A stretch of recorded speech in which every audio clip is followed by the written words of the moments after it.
welcome back once again to After the Credits. So today, I went and saw, I don't even want to say the name of it just because,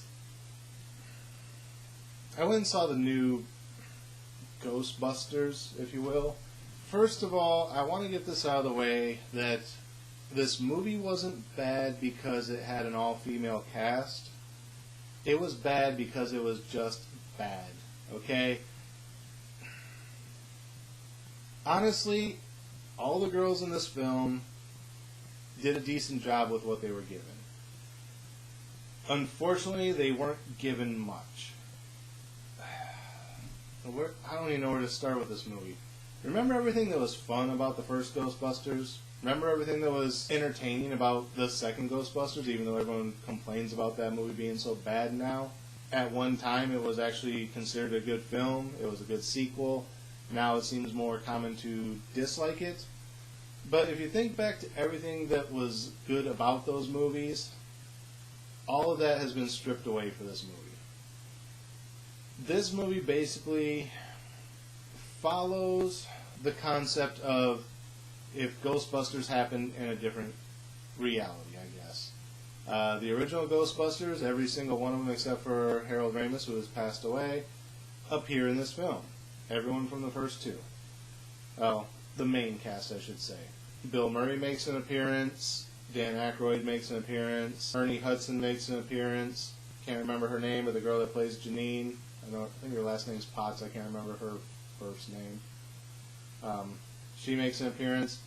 And even Sigourney Weaver makes an appearance in this film. You know, basically all five of the original cast, well, there were seven basically in the original cast once you consider Rick Moranis, who does not appear in this, thankfully. And, of course, like I said, Harold Ramis, who has passed away. Everyone else makes an appearance in this, but they're all not the Ghostbusters. They're all different characters. Now, yes, it could be that the other Ghostbusters still exist in this universe. They just aren't known to these girls for some reason. And that the actors could be playing different people who are just similar in appearance, which has happened in movies before and TV shows before. People play different people throughout the series, and it's just one of those things that happens, but I don't think that's what they're going for in this. I think they're legitimately going for, this is an alternate reality where those Ghostbusters never happened and these Ghostbusters did. Honestly, I think that's probably what they were going to go for with all the other versions of Ghostbusters they were getting ready to come out with before this one bombed.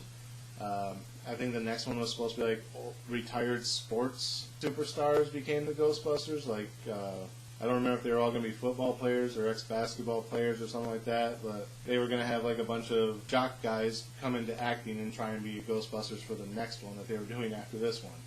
From what I hear, that's now been scrapped because this one got panned so damn hard. But, yeah, so overall the girls aren't bad. This movie was just poorly written. I don't know who was involved in the writing of it, but it was just awful. You know, it'd take everything that was good from the first one, even the second one, throw all that out the window, and add in a bunch of fart jokes. I mean, that's really all this movie was. I mean, I don't even really know where to start with the movie because I don't want to give the whole movie away, but at the same time, if I don't, it's hard to talk about what was wrong with this movie. We start out with the new Peter Venkman character.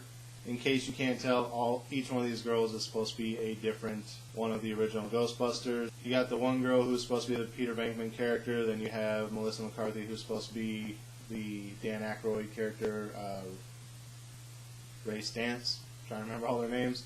You got the blonde-haired girl who's supposed to be Egon, and then you have, of course, the black girl who's supposed to be Winston. Go figure. So, we have the Peter Venkman character, whose name escapes me. She is a college professor who is up for tenure.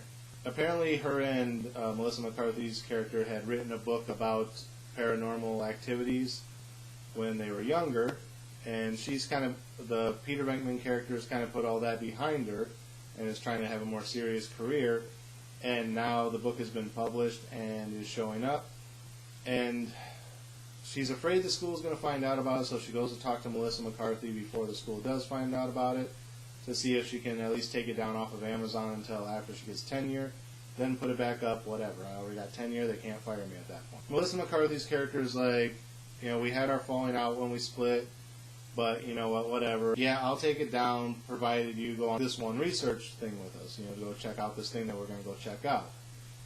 So then we get introduced to the Egon character, who's been working with Melissa McCarthy's character to actually develop some of the technology that they theorized in their book.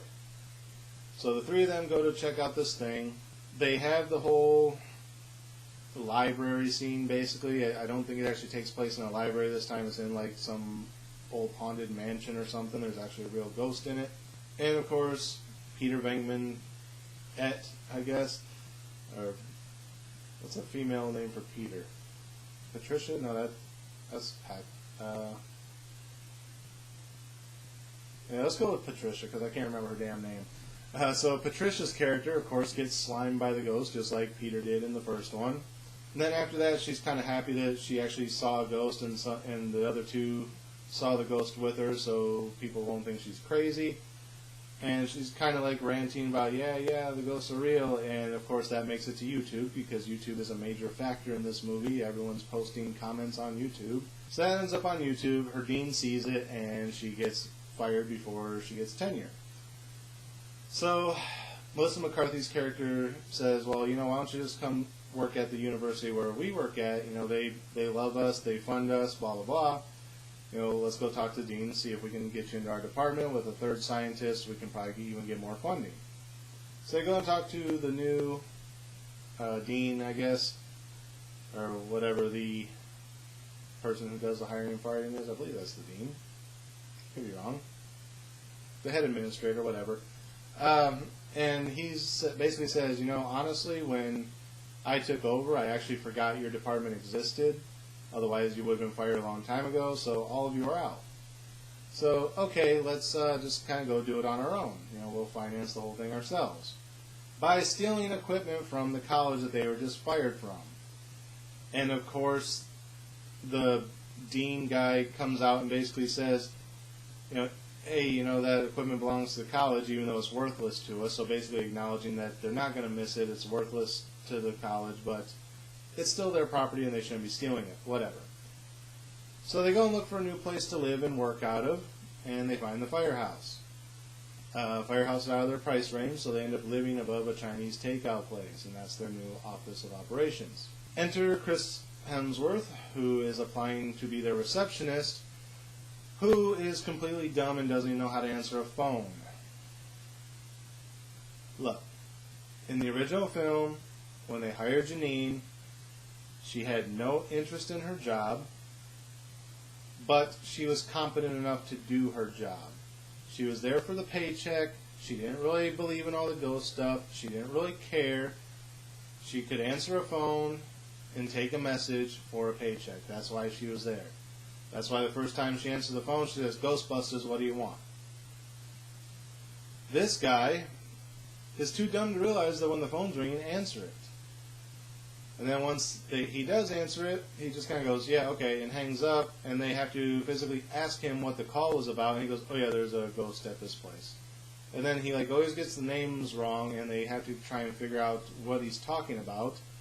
And the only reason they don't fire this guy, other than he's probably the only person that applied for the job, is Patricia has a huge crush on him and she wants man candy around the office because he's fun to look at, even though he's dumb and he's probably going to cost them a fortune because he doesn't know how to do his job competently.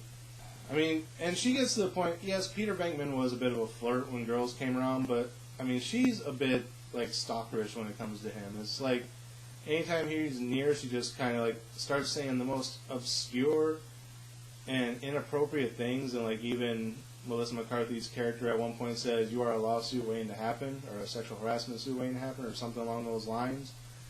And she just kind of laughs it off, like, yeah, I know. And it's, no, that's not what Peter Venkman's character was. Yes, he was a flirt with women. He didn't go around groping them and being like, oh, you have nice boobies, and things like that. That's not who Peter Venkman was. And if that's what you think a female, how a female responds to a good-looking guy, then obviously you don't know women at all, whoever the hell wrote this. So why would you write a script for an all-woman cast if you don't know the first thing about how women would act in a situation? Seriously. So anyway, they finally get another call about another ghost. So they go and check that one out. And by the way, I'm only like 30 minutes into the movie right now, and I'm already 13 minutes into this review. So buckle up, it's going to be a long ride. So the next call takes them down into the subway, where they meet female Winston. So she's showing them what happened, what she witnessed, and whatnot. And then she just kind of decides, okay, I'm on the team now, and quits her job working for the subway and just kind of like starts following them around. And they're like, whoa, wait, what are you doing? You know, we're scientists and whatnot. And she says, yeah, but the thing is, I know this city like the back of my hand. I know a lot of history of all the buildings around here. You know, I could be beneficial to your team. And then they kind of have another moment with Chris Hemsworth, or whichever Hemsworth it was, Man Candy, and they just kind of stop mid-sentence again because they have to again remind this fucking idiot to answer the phone when it rings. So they're like mid-conversation, the phone's ringing, they stop, honey, you need to answer the phone, and then they get the message from him, and then they like jump right back into the conversation. So you can kind of tell that wasn't originally there. They were talking to her, and because what she said led into the next part of it, but they cut it right there, added in this crap with Man Candy, and then went back to it, so there's like a real weird cut in the conversation.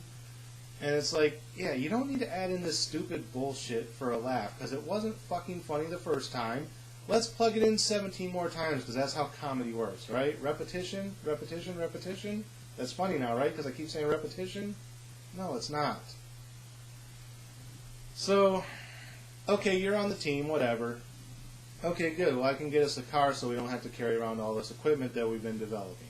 Because, yeah, that's the first hour and a half of this 2-hour film is them developing and testing all the new equipment. You notice we didn't have to do that in the first Ghostbusters. We had a concept. Okay, we need to build some shit to catch ghosts. Okay, here's all the shit we built, ready to go. That's it. In the second one, they had to build the damn slime gun. You didn't see 2 hours of Egon building the fucking slime gun so they could go make the Statue of Liberty walk down Main Street. No. He did it off camera. Okay, here it is. It's finished. It should work. So she gets them a hearse, which becomes Ecto-1. They keep developing the proton packs. At first it's like this big thing that doesn't work right. They modify it so it's easier to carry on your back.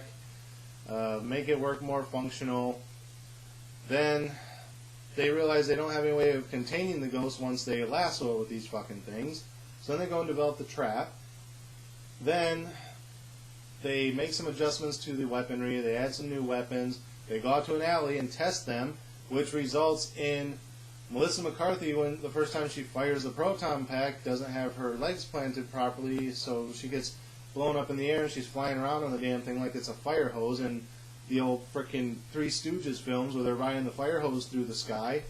And it's a damn proton pack, and she's got it like held between her legs, where at one point her leg kind of falls through the beam, and this is a particle beam. It would have sawed her fucking leg off, but no, let's just ignore that cut there, you know.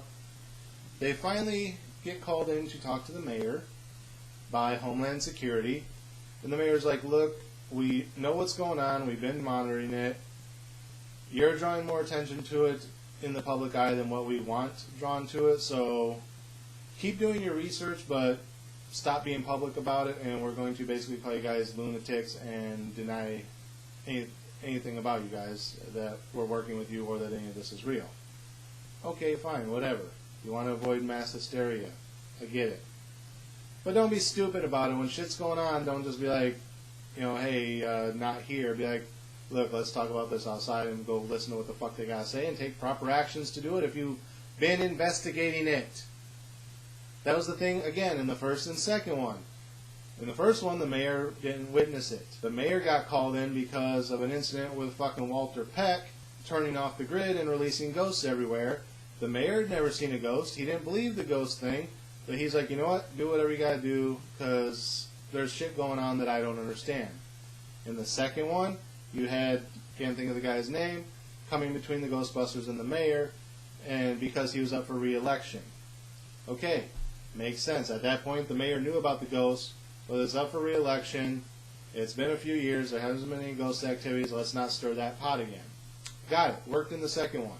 This one, oh yeah, we know about it, but we're just going to act completely stupid because we're the fucking government. Okay, so they continue to investigate. They finally find out what's going on.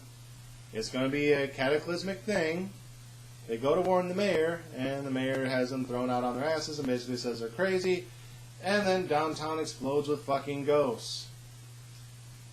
At this point, all the ghosts show up as giant Macy's Day balloons that look like Halloween figures. But, you know, we gotta have giant Macy's Day balloons so we can reintroduce the Stay Puft Marshmallow Man. And I'm not even fucking kidding. The Stay Puft Marshmallow Man is a giant fucking balloon that's in this movie for about 3 seconds before he gets popped with a fucking Swiss Army knife. Do you really want me to keep going? I mean, it's been 20 minutes, and we're at the halfway mark. I mean, I'm not even fucking kidding. So, then Slimer steals the car and runs off with a female Slimer on a fucking joyride. Because that happens. So then, we meet back up with the big bad who's causing all this shit, who's not even a ghost, or he wasn't at the beginning of the film. He becomes a ghost at one point because he has to in order to realize his ultimate plan. They catch up with Ghost Man, who at this point has kidnapped Man Candy because Man Candy wanted to be a Ghostbuster and actually help out. Look, I understand in the second one, Rick Moranis' character, Lewis, became an honorary Ghostbuster. He suited up. He fired off a proton pack, and the way it looked to everyone else, his determination helped save the city, even though the Ghostbusters did the actual work inside. And through that, he became an honorary Ghostbuster because he manned up in a time of need and tried to help. Man Candy here does it because he's a fucking idiot, and he wants to play along too, which results in him getting kidnapped by the ghost, the big bad guy. So, of course, the Ghostbusters have to go rescue the idiot. And they finally catch up with the big bad. And he releases Man Candy. And he goes, choose a form that you want to battle against. So, female Winston says, I want something small, cute, and not so ferocious. And he jokingly turns into the Ghostbusters logo. He goes, how about something like this? And she goes, that works for me. He goes, okay, no problem. So he becomes a giant version of the Ghostbusters logo to fight these guys. So this is our actual Stay Puft battle for this movie. The giant Ghostbusters logo. And of course he's got to be bigger than Stay Puft. You know, Stay Puft was like 50 feet tall or whatever in the first one. No, this giant Ghostbuster symbol is the size of the biggest fucking skyscraper in New York. He starts out on the ground floor and expands until he breaks the entire building and it crumbles around him. So he is as tall as however tall this fucking skyscraper was. Because that's realistic to battle against, right? Yeah. So he opens the portal to release all the ghosts into the world. Of course, they have a simple solution for how to reverse it right away, which they do, but because he's so big, he can just kind of hold on to a couple buildings and stop himself from being sucked in, so they got to figure out a way to get him to let go. So what do? Let's all fire our proton packs at his nuts. Because, you know, that's the only way girls can fight is hitting a guy in the balls, right? So he goes back into the thing, day is saved, portal's closed, whatever. Man Candy shows back up with a burrito or a sandwich or something, and he's like, oh, hey, there you guys are, I was looking for you. And they're like, are you holding a sandwich? He goes, oh yeah, I was looking for you over at the deli over there. And they're like, really? And it seems like they're about to get pissed off at him and actually fire him. But no, they're after they kind of scold him for it, they're like, "Oh, you," and it's just they give him another break. Did you guys' head hurt as much as mine? So of course, then we have the credits rolling because we're finally at the end of the movie. But as the credits play, we're continuing to watch the further developments of the movie. We're continuing to watch them develop more technology. Oh, this is what we might use in the next film, because the next one wasn't supposed to be Girl Busters. It was supposed to be Basketball Busters or whatever the fuck they were going to do. But hey, here's this other technology we might use in the next film. And they actually do sequel bait. I can't even deny it. They sequel bait this film, even though, again, the next planned one wasn't supposed to involve the girls at all. It was supposed to be a completely different team of Ghostbusters existing in another parallel universe. How do they sequel bait this? Well, they try to go back to the fart joke from the beginning of the movie, the first one out of the probably 50 that were in this. And you think, okay, they're playing it on female Winston because, she hasn't really been initiated into the team properly yet. Basically, they have a white noise recording, just static, and if you listen, you're supposed to be able to hear voices talking in it. If you've ever seen any of the paranormal investigation shows, you know what I'm talking about. So when female Peter comes to Melissa McCarthy's workshop in the beginning to try and stop the book from being published, she goes, "Well, hey, I got this white noise. I kind of hear something, but I'm not sure. Can you listen to it and tell me what you think?" And so she gets real close in by the speakers, and then you just hear, or whatever fucking fart sound it was. And she's like, "Oh, haha, you got me." So you see female Winston listening to this tape recorder at the end, and then she kind of takes off the headphones and looks around weird, and they're like, "Did you hear something?" Like, "Haha, we pulled the fart joke on you too." And she says, "Yeah, what's Zool?" Really? You had to throw fucking Zool in there? Whatever. So, yeah, there's your sequel bait for the next film. That's hopefully never going to come. And then they have the nerve to put on the end of the fucking credits for Harold Ramis. Okay. I know Harold Ramis and Dan Aykroyd were both involved in the writing of the first two and in some subsequent scripts for the third one that never materialized. I think he would be embarrassed by this film, so to dedicate it to his memory, why don't you just slap the guy in the face? Dig him up, open up his casket, slap him in the face, throw him back in, throw dirt on him, whatever. So, there you have it. That's what happens in Ghostbusters. I'm not going to call it I'm going to call it Girl Busters, and again, it's not to be condescending to the fact that it was a girl cast, because the girl cast wasn't that bad. That's not what ruined this film. What ruined Girl Busters is the shitty fucking writing, the stupid fart jokes, and just, it was overall boring. You spent so many hours developing tools that we barely get seen use. Oh, by the way, speaking of the fucking tools, I forgot to tell you about the battle leading up to the fight with the big bad, because he sends this army of ghosts to fight them. Apparently the proton packs are baseball bats and whips now, too. Instead of being shot out and being a lasso that kind of holds an entity in place until you can throw out the trap and suck it in like a vacuum, no, now you can use it as a whip and slash ghosts in half, or tie it around them and throw them across the room. It's a baseball bat, so you can just wind up and smack them with it. It's a gun, too. She's got her other little gun, so she can just shoot them and blow people up that way. They have grenades now that they throw at the ghost that explode and just evaporate the ghost. The proton pack isn't a goddamn gun. It's not a baseball bat. It's not a whip. It's something you fire at a ghost, and it cancels out their ability to move through solid objects and holds them in a stationary position until you can trap them. Sometimes they're a little bit more powerful than the beam, and they can move a little bit around a room, which is why you have to continuously follow them and hold them.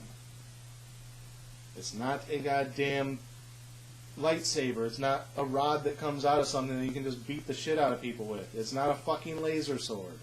What would I give this as far as a star rating? You know, before I even get into the star rating, I do want to talk about female Winston for a second. One thing I'm getting real fucking sick of in movies, because, again, go back and watch the first 2 Ghostbusters. This shit didn't happen. Why is it, aside from all the fart jokes and stupid fucking stuff that isn't funny that they put in all these remakes of 80s movies now, why is it that anytime there's a black person, they have to bring up a fucking racial issue? And it's, okay, it'd be one thing if something actually happened in the movie that prompted it, but they bring it up for nonsensical reasons. Like, they're on the stage at this concert trying to fight a ghost, and Melissa McCarthy is trying to clear the aisle so she can get down to, so they can kind of surround it, and she tells female Winston to go down the other aisle, so there'll be 2 in the back, 2 up on the stage, so they can get it from all 4 corners. It won't be able to move, and they can throw the trap out and catch it. Great plan. The people won't move, so Melissa McCarthy goes, well, you can either move, or you're going to get crushed because I'm jumping, and she jumps and they catch her, and she crowd surfs. So, of course, female Winston does it, and everyone moves, and she hits the floor. So the first words out of her fucking mouth are, I don't know if this was a female thing or a black thing, but I'm pissed off. Why does that shit have to exist in a fucking movie? Why do you have to bring, first of all, the fact that, haha, we're poking fun at everyone was hating on this film because it's an all-girl cast? That didn't need to be there. The fucking meta humor wasn't funny. But why the fuck do you gotta throw racism into a goddamn kids movie? It didn't matter if you're fucking black. It doesn't matter if you're fucking Hispanic. It doesn't matter if you're Asian. I'm not going to go off on that tirade right now, because I might end up saying something that makes this look worse than what it is. But these types of things don't have to exist in a movie. Go back and watch the first 2 Ghostbusters. Did Winston ever once say, oh, I got stuck with you guys because I'm black? Oh, I got slimed, I got all the marshmallow fluff dumped on me when you guys didn't get anything because I'm black? Did he say, oh, I got dropped in the river of slime in the second one and floated all the way to the museum, because I'm black? That shit does not need to exist in these films. It doesn't need to exist in any film, because you're making a racial issue where there isn't one, and it doesn't serve a purpose. It doesn't benefit anyone to throw that type of bullshit into this film. Again, it's just another example of a lazy fucking writer who has no business writing a Hollywood film, trying to be funny, trying to be meta, trying to be deep and bring up this social issue, and you don't know how the fuck to do it. What is wrong with the writers? Why does everything have to be fucking shit and fart jokes and racism? Seriously, go back and look at that new fucking Vacation movie they put out. Oh, it's supposed to be an actual continuation of the first and second one. Really? Because the first and second one were fucking funny, and I don't know what the fuck that piece of shit was. The best joke you had in it was, oh, look, our family's swimming in sewage because we think it's a hot spring. And you threw that in the fucking trailer, and it wasn't funny there either. Yeah, poop jokes. Yeah. Way to go, Hollywood. So what would I give this piece of fucking shit for a star rating? That's what you guys really want to know after 33 minutes of me fucking talking about this pile of shit.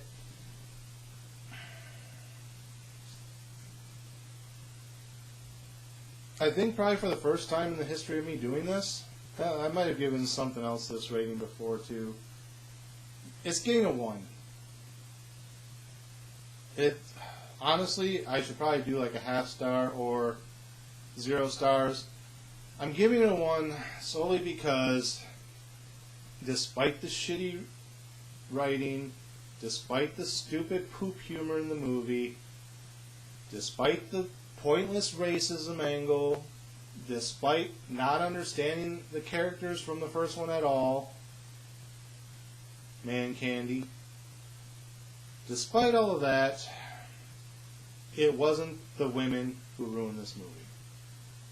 It wasn't their acting. They all did fine. It's the shit they were given to work with. That alone saved this from being a 0.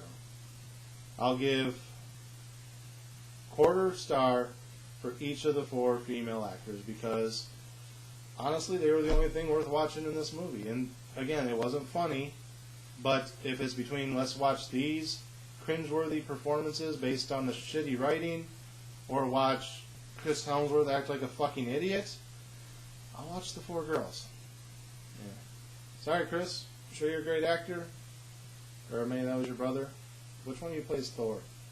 That guy's okay. But for this, again, you probably fall victim to it too because it was shitty writing, but you agreed to be in this fucking piece of shit with that role. I mean, at least the girls tried. They tried to make a representation of what the other characters were. It was just shit. Don't go see this fucking movie. Don't waste your money on it. Don't Redbox it. Don't Netflix it, because that's a waste of your $8 a month for Netflix. Don't Hulu it. Don't Amazon it. Don't pay for a fucking cable subscription to HBO or Showtime or Stars or Encore to see it when it comes out on there. Don't watch it when it comes out on network TV, heavily edited. Don't watch it. Don't. Don't let someone loan it to you who owns it and try and watch it. It's 2 hours of your life you will never get back. So that's my review of Girlbusters. Again, not a condescending title. I just refuse to acknowledge it as a Ghostbusters film. So, because the main cast is girls, it's Girlbusters. Hence the title card attached to this video. So, yeah, there you have it. That's my review. If you don't like it, tough shit, that's my opinion. Until next time, as always, thank you guys for watching. Remember to like, comment, subscribe, share the video. Links are in the description. And until next time, we'll see you after the credits.